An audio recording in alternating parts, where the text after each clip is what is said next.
gosto de rapazes, gosto de raparigas. Foi esta a frase que eu disse aos meus pais este Natal. E agora, que já obtive a vossa atenção, passo a falar-vos um pouco mais sobre mim. Quando era mais nova, orgulhava-me de não ser uma jovem conformista, na minha terra bastante conservadora, Estremoz. Não costumava seguir o rebanho. Não tinha medo de dar a minha opinião. Participava em todas as atividades que podia e tentava, ao máximo, destacar-me da multidão. Para ser sincera, nunca pensei muito nos riscos. Ainda ganho uns quantos arranhões nos joelhos e um dente partido. Mas nunca deixei de fazer algo simplesmente por ter medo. Adorava um bom desafio. Mas foi durante este tempo que percebi algo em mim. Algo que era o único na minha realidade. E essa miúda mudou. Compreendo agora que quando notei que havia algo diferente em mim, foi quando comecei a conformar e a esconder. Aprendi que esconder é um hábito progressivo. A partir do momento que nos começamos a esconder pela primeira vez, torna-se cada vez mais difícil de conseguirmos dizer basta e conseguirmos dizer a verdade. Para terem noção do quão para mim é difícil parar de me esconder, ainda hoje, quando eu disse a algumas pessoas que vinha fazer este TED, eu tive que mentir sobre o verdadeiro assunto desta palestra. Porquê? Podem estar vocês a perguntar. Porque eu já sabia que ia ter que ter uma conversa muito difícil com eles. E eu não estava preparada. Por exemplo, os meus avós pensam que eu estou neste palco a falar-vos das eleições europeias. Mas acreditem, eu estou aqui para falar de tudo, menos das eleições europeias. Então, e o que é que eu tenho andado a esconder durante estes anos? A verdade que eu tenho escondido durante muito tempo é que eu sou lésbica. E quem me conhece sabe o porquê de eu só agora estar aqui em cima e admitir que o sou. Eu nunca quis que o meu segredo me definisse e que muito menos me fosse associado instantaneamente. Os seres humanos começam a atribuir rótulos uns aos outros desde o exato segundo em que se conhecem. E eu não precisava de mais um rótulo. Muito menos um rótulo que não expressa quem eu sou verdadeiramente. Posso-vos garantir que dentro da comunidade LGBT existem tantos parvalhões como pessoas amorosas, pessoas de esquerda, pessoas de direita, desportistas e até princesas, como existem na comunidade heterossexual.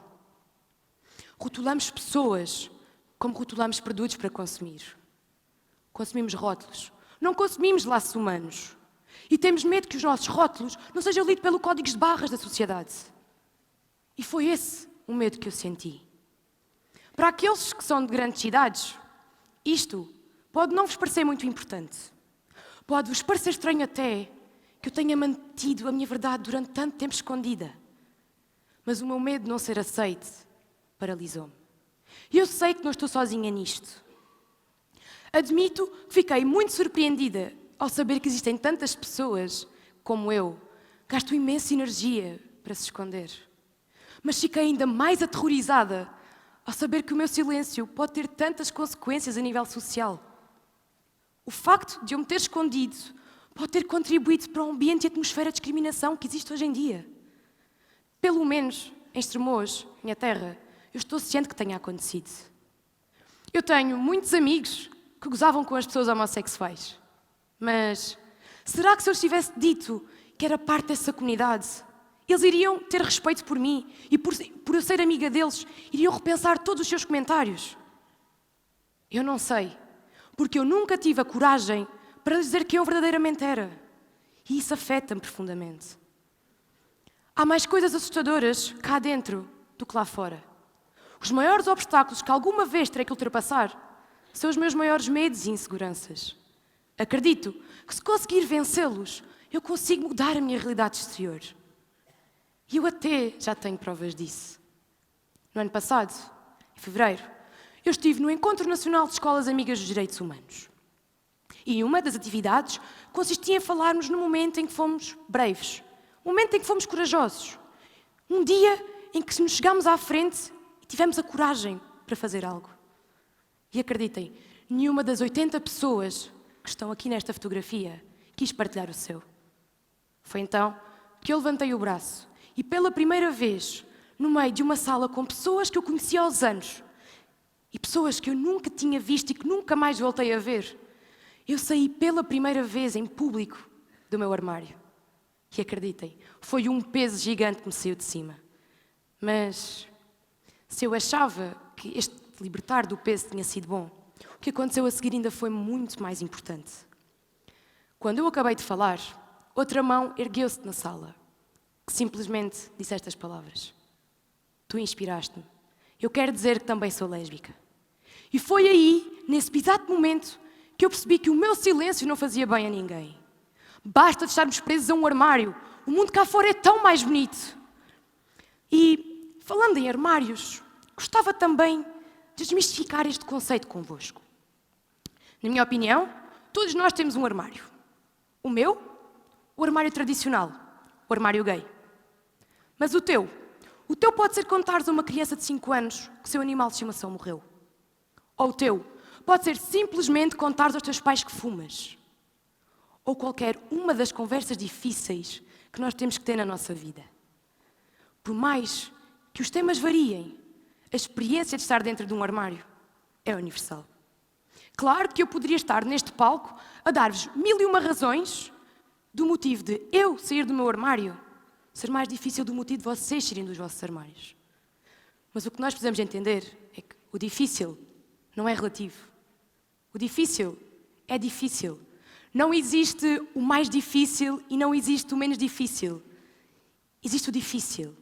E nós precisamos de parar de medir a nossa dificuldade contra a dificuldade de todos os outros, simplesmente para nos sentirmos melhores ou piores que os nossos armários. Então, mas e porquê é que é tão difícil de sair dos nossos armários? A verdade é difícil porque os nossos armários são estressantes. Nós ficamos tão agarrados ao que as outras pessoas vão pensar sobre nós que preferimos ficar dentro deles. Será que vamos perder um pai, uma mãe, um amigo? Será que as pessoas vão ficar tristes, desapontadas?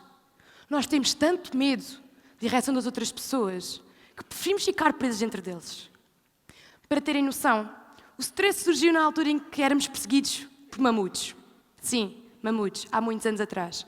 A diferença é que o mamute iria nos perseguir durante uns 10, 15 minutos. Iria-se cansar. Mas estas conversas difíceis podem prolongar-se durante anos. Podemos nunca ser capazes de as ter. Mas eu vou partilhar convosco 3 dicas que a mim me ajudaram imenso. Peço-vos que olhem para estas 3 dicas com uns óculos arco-íris colocados, porque eu vou falar do armário gay. Mas eu tenho a certeza que estas dicas se podem adaptar para qualquer armário. Primeira dica: ser autêntico. Deixa cair a tua armadura. Se queres que as pessoas sejam verdadeiras contigo, tu precisas deixar cair, precisas de mostrar que não és de ferro. Segunda dica: ser direto. Se tu és gay, diz que és gay, não digas que talvez sejas gay. Porque as pessoas vão agarrar-se a esta expectativa de que tudo um dia pode mudar. E terceira dica: não peças desculpa. Nunca peças desculpa por quem tu és.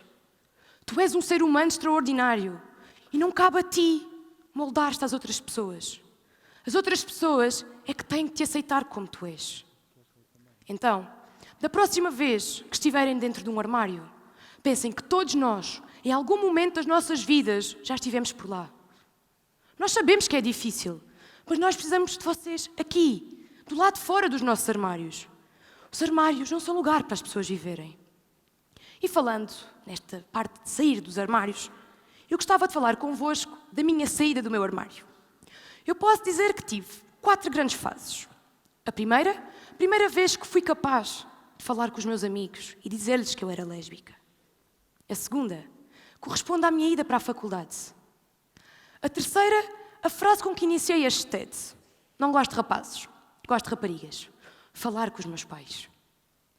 E por último, o dia de hoje corresponde à 4ª fase.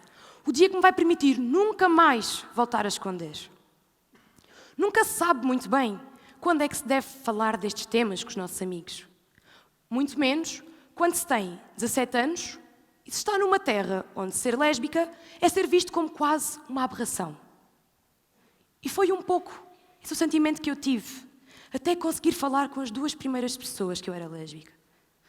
Sentei-me num café com elas e disse-lhes: gosto de miúdas.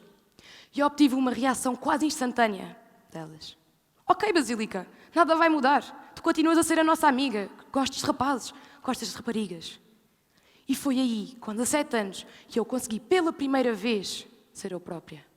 E acreditem, o peso que me saiu de cima nesse dia, saber que finalmente podia falar dos meus amores, das minhas descobertas, de qualquer conversa que uma adolescente com 17 anos quer ter, foi mesmo muito, muito importante para mim.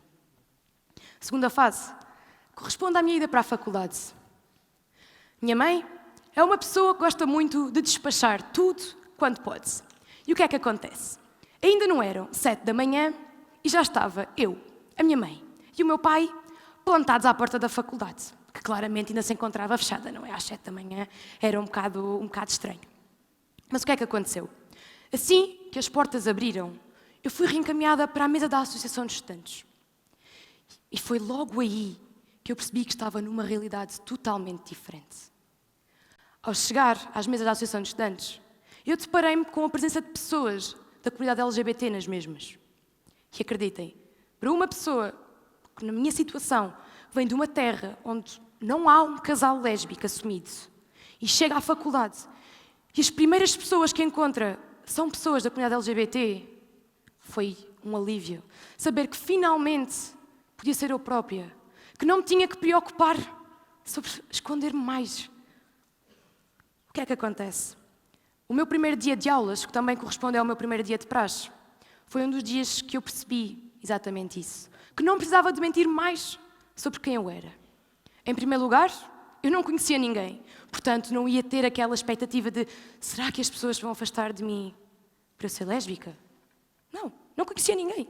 Exatamente como as outras pessoas todas. Ninguém se conhecia. E eu sempre pensei, se eu quero fazer verdadeiras amizades para a vida, eu não posso mentir sobre quem eu sou.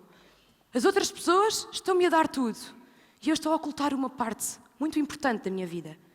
E foi no primeiro dia de faculdade que eu pensei, eu nunca mais me vou voltar a esconder. E assim o foi. Foi todo um mundo novo para mim.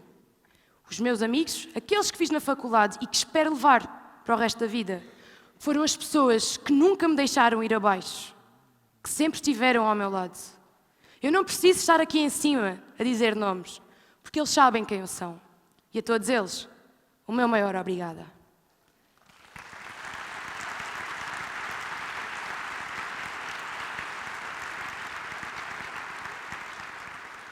Não gosto de rapazes, gosto de raparigas. Dizer isto numa véspera de Natal pode ser meio caminho andado para se destruir o ambiente de Natal. E foi um bocado o que eu pensei que me ia acontecer, vou ser sincera. No dia 22 de dezembro de 2018, ou seja, há uns mesinhos atrás, eu consegui ser finalmente eu própria para os meus pais. Família que é família acaba sempre por discutir nestas ocasiões. Se é por quem é que faz os doces, quem é que faz os salgados, onde é que vai acontecer, e foi um pouco o que aconteceu com a minha. Estávamos em Porto Alegre, a terra onde grande parte da minha família está. E esta conversa prolongou-se até à minha cozinha, em Estremoz. Vamos voltar a esse dia. Imaginem-se sentados na minha cozinha com a minha mãe, o meu pai e a minha irmã. Eu não sei muito bem como é que eu tive a coragem para dizer que queria dizer algo. Mas acreditem, ter conseguido perante os meus pais pedir a palavra para falar foi mesmo muito importante para mim. Eu pedi a palavra, minha mãe disse-me, força, fala. E eu disse, não gosto de rapazes, gosto de raparigas. E a reação foi uma gargalhada. Tanto da minha mãe, como do meu pai, como da minha irmã. E eu a ter a conversa mais difícil da minha vida e eles os 3 a rir, mas a rir desalmadamente. Foi então que a minha mãe me disse, ó filha, mas tu achavas que enganavas alguém? Seguindo-se umas palavras do meu pai. És feliz? Se o fores, não preciso saber mais nada. Só não quero é poucas vergonhas, mas isso tanto seria com um rapaz ou com uma rapariga. Afinal, a conversa mais difícil da minha vida foi resumida a umas gargalhadas e a uns abraços. Sei que tive muita sorte, sei, por ter pais tão compreensivos e pais que em momento algum me julgaram ou apontaram o dedo por ser diferente. E por isso, aqui em público, gostava de lhes dizer umas palavras que não lhes digo muito. Mãe, pai, Nini, muito obrigada por todo o vosso apoio e quero que saibam que eu vos amo muito.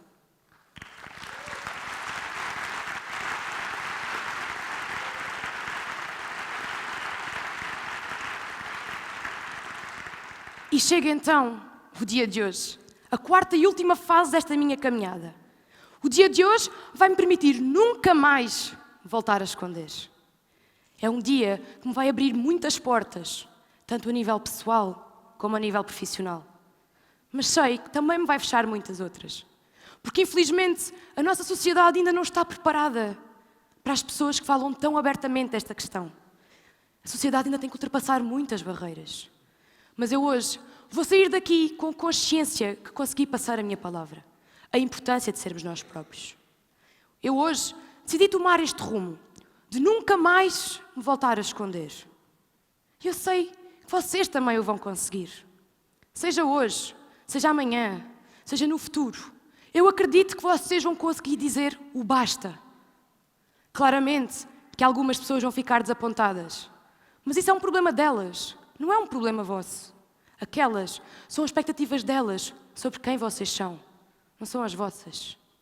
Aquelas são as histórias deles sobre quem vocês são, não é a vossa. E a única história que importa é a história que tu estás a viver. Obrigada.